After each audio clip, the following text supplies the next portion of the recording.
Unit 11 test review together. Number 1, the table shows the results of the poll of 80 randomly selected high school students who were asked if they prefer math or English. Which statement is not true? Andrew, what's something I should circle in the question? What should I circle here? Not true. Everybody circle that, please. Stop what you're doing in the calculator and circle not true. Okay? All right. Chuck, what do I have to do first on this problem? Very good. Multiplying by 80. All right. So, guys, go ahead and do that for me. Multiplying by 80.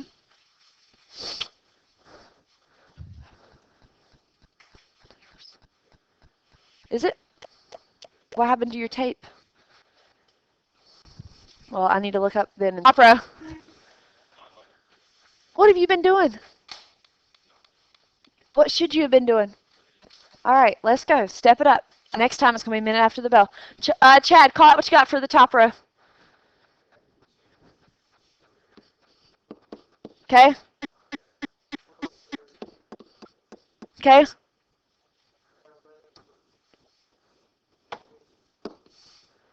And? Okay, Chuck, call out the bottom row. 11, 8, and 8. Yeah, never mind. Okay, I don't need them. Okay, so remember, which statement is not true? So let's look at A. 11 students are in 11th grade and prefer math. So I need both of these things. 11th grade and prefer math. So here's math. Here's 11th grade. How many students we got? 11. Is that true or false? That's true. A is true. Okay. B says 39 students prefer English. So I need all the English people. So all the people who are in English, what do I have to do with all those? Add them up. What you got? 39. So that one is true. Okay. There is one more person in 10th grade than 9th grade who were surveyed. Okay. So we're looking at 10th graders and 9th graders. So how many 10th graders are there? How many 10th graders are there? 23. How many 9th graders are there? All right, so is there one more person in 10th grade than 9th grade? Yeah, so that one's true.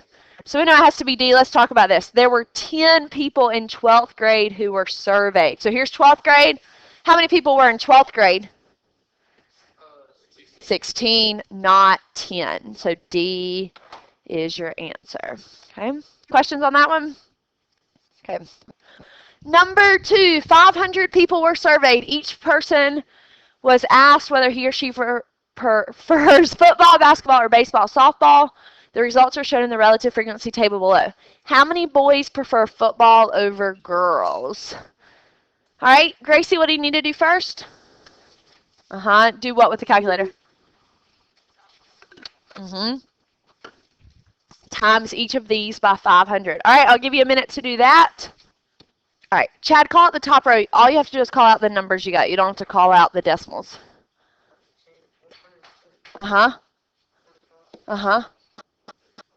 Good. Okay, Dylan, will you call out the basketball row for me, please? 115. Sorry, I know I messed the first one up. 115. Okay, and baseball, softball, Andrea?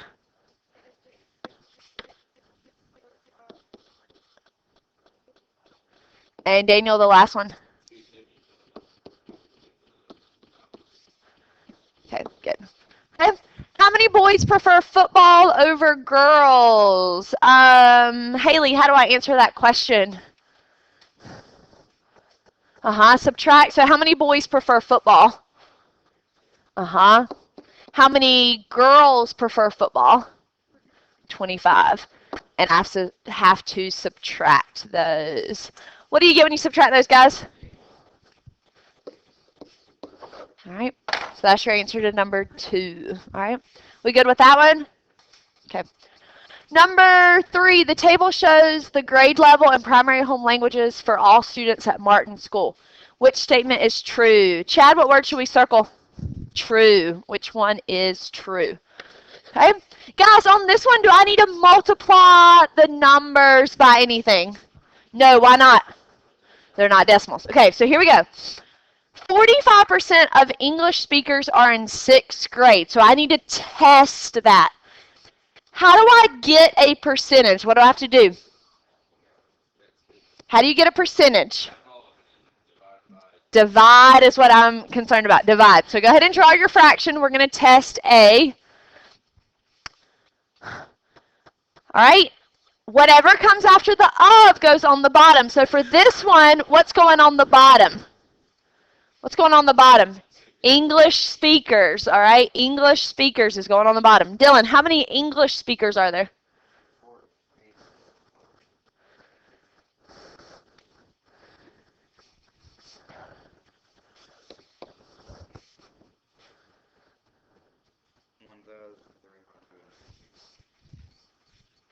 You accidentally put in 2 ones. Anybody added it up? English speakers?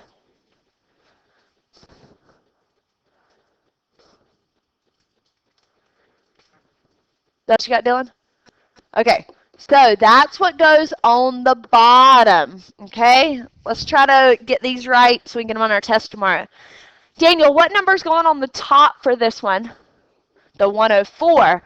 English speakers who are in 6th grade, that goes on the top. All right, divide that for me. 104 divided by 319. Okay, so did we get 45%? No. What does that make A? False. Good. A is false. We're looking for one that is true. Okay? All right, for B, let's test that one. All right, so I'm going to put it down here. So for B, Chuck, what number's going on the bottom? What comes after the of? So we need to put 7th graders on the bottom. So Chuck, how do I get the 7th graders? What do I have to do?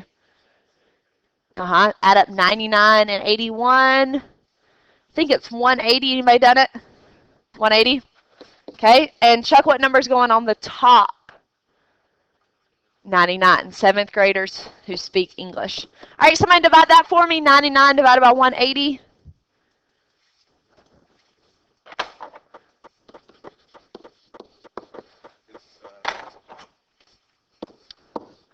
All right, and what does this say? So what does that make this one? False. Okay. 42% of other language speakers are in 8th grade. Gracie, what would be my fraction for C? What's going to go on the bottom? What does it have after the of? Other language speakers. So that's what's going on the bottom. How do I get the other language speakers, Gracie? Good guy. Add up the bottom row. Anybody done that yet? Added up the bottom row? Thank you, Chuck. Okay. And Gracie, what number is going on the top?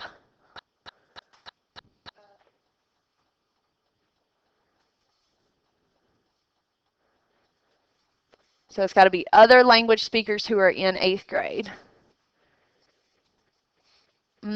That's English. We need other, right?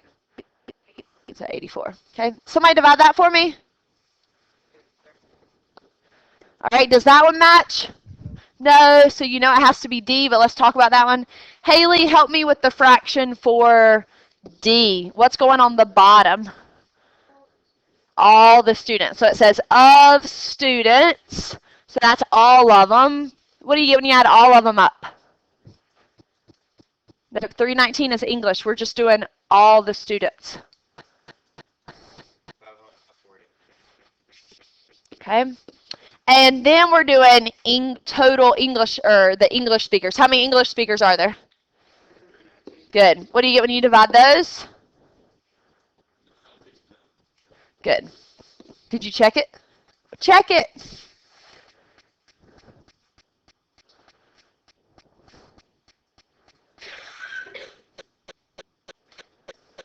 Is it 59? Okay, good. So D. All right. Number 4, 50 people are given a survey to talk about their favorite activity. What is the difference in percentages of females who fly kites and the percent of males who fly kites? Andrew, something I need to do on this one.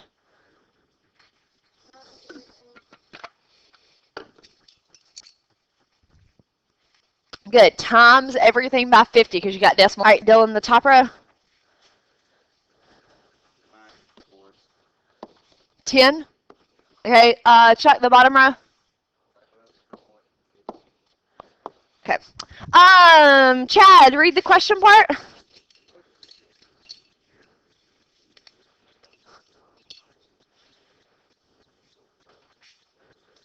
Good. Daniel, what's something I should circle? All right. What else? What's difference mean I'm going to have to do? What? Subtract. Okay. So I'm going to have to subtract two different percentages. Okay. I'm going to have to subtract two different percentages. Dylan, how do you get percentages?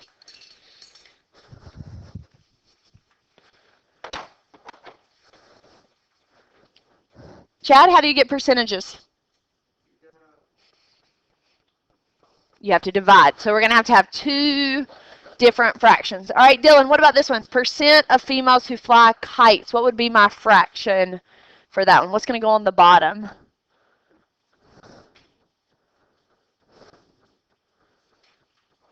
How'd you get that?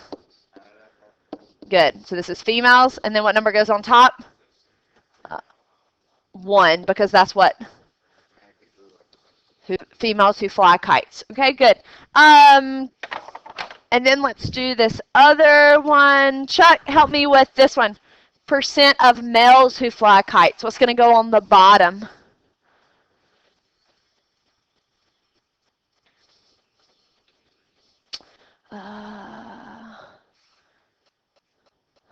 What did you just add up? 23, I think. Yeah. And then what number goes on top, Chuck? 4. No, it's 23. Okay, somebody tell me what 1 divided by 27 is. And 4 divided by 23?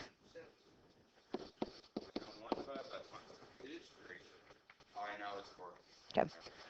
All right, and we got to subtract those. 4 minus 17. That's your final answer. We're adding up males. All right. Number 5, use the following box plot to answer the questions. What is the interquartile range? What is the range? Haley, do you remember the formula for interquartile range?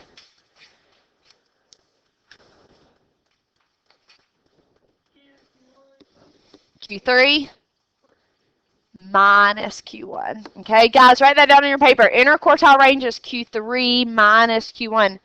Gracie, do you remember the formula for range?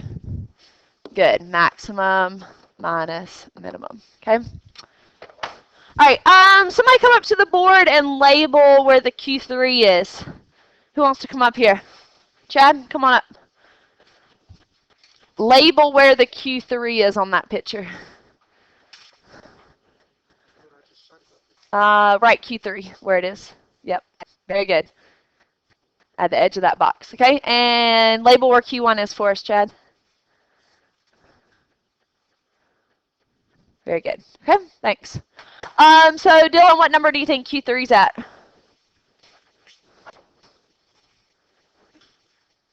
Mm-hmm. And where's Q1 at? Yep. So you subtract those and you get 40. Okay. Daniel, come up here and label where the max and min are on the picture.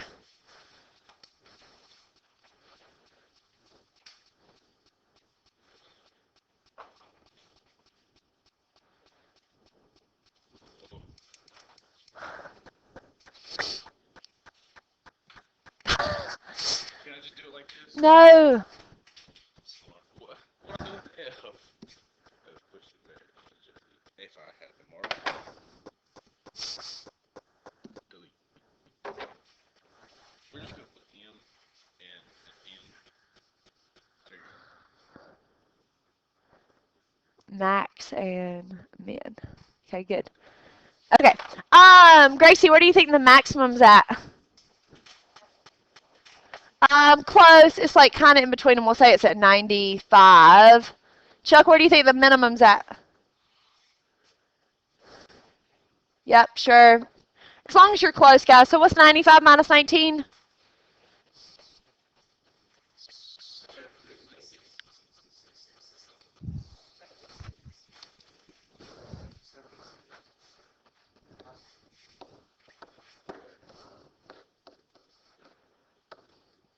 Yep. All right. Number 6. The following table shows the populations of various towns. Suppose that Winstonville, with a population of 26,000, is added to the data set. Which of the following is true? A, the mean increases, B, the range remains the same, C, the standard deviation increases, or D, the interquartile range increases. Anybody remember what we have to do first for this one? Very good. You got to put it in stat first. So go to stat. All right, so the mean is x with the bar. It's what, 48.8? Okay. Chad, how do we get the range? Yep, so Chad, what is the maximum? All right, what's the minimum? So that gives us 34. Do you agree with that? Okay, so that is the range. Guys, you should be writing all this down. Chuck, how do you get the standard deviation? Which symbol is it? SX. What's the calculator say? Okay. And Zari, do you remember the formula for interquartile range? Good. Q3 minus Q1. Haley, what's it got for Q3? What? Okay, and Q1? 40. So that gives us 16. Do y'all agree with that? Okay, all right. Do you remember the next step? You have to add in this extra number that they gave you. So go back to stat. Here's my question though. Are you typing in 26000? No. What does it say right here in parentheses? It's in thousand. So what number should this turn into? Just 26. So go back in your calculator and add 26 to the bottom of the list. You need to check your work. Got to double check your work. All right. Dylan, what do you have for your new mean?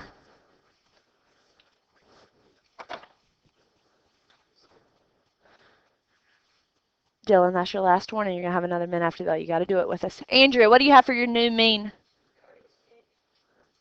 46? Okay. So it says the mean increase. What does increase mean to do? Did it go up? No. Okay. Gracie, how do we get the range? All right, Gracie, what's the max and min? Which is what? Very good, Gracie. So, did it remain the same? Nope. All right, the standard deviation. Chuck, what? I know you did that one last time. Chad, what's the standard deviation? So did that one increase? Yeah, from 11 to 13. So that would be C. Okay. Questions on that one? All right, number 7. You got two curves. You got a dotted curve and a solid curve. Which statement is true? The dotted one has the higher mean and standard deviation. Solid has the higher mean and standard deviation, and then they switch them up with C and D. Let's first talk about standard deviation. Anybody remember what standard deviation means on a graph? Yeah, what did you say? How wide it is, okay? So standard deviation is the spread, okay? Which one of these is more spread out? Which one's more spread out? The solid. So this one's going to have the higher standard deviation, the solid one, because it's more spread out. So the solid one has the higher standard deviation. All right, so what are some answer choices I can mark out just based on that part? A, what else? One other answer choice I can mark out. Nope.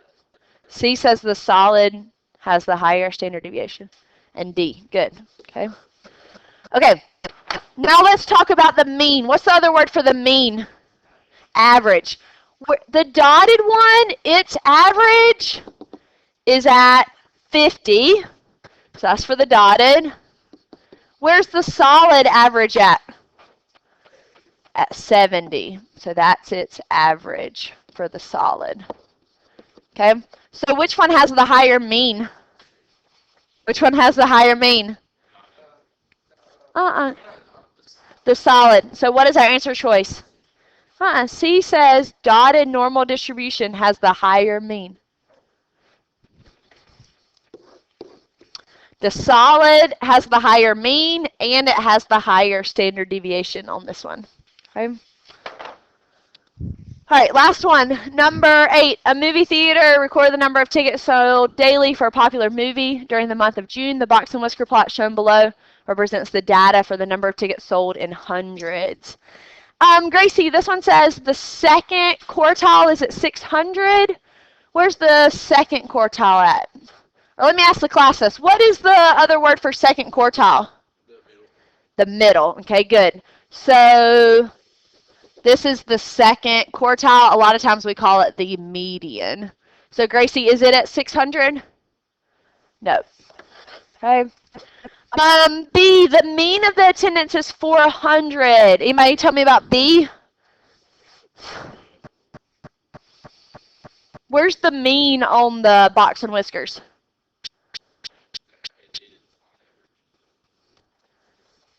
So the mean is the average. Where's the mean on that picture?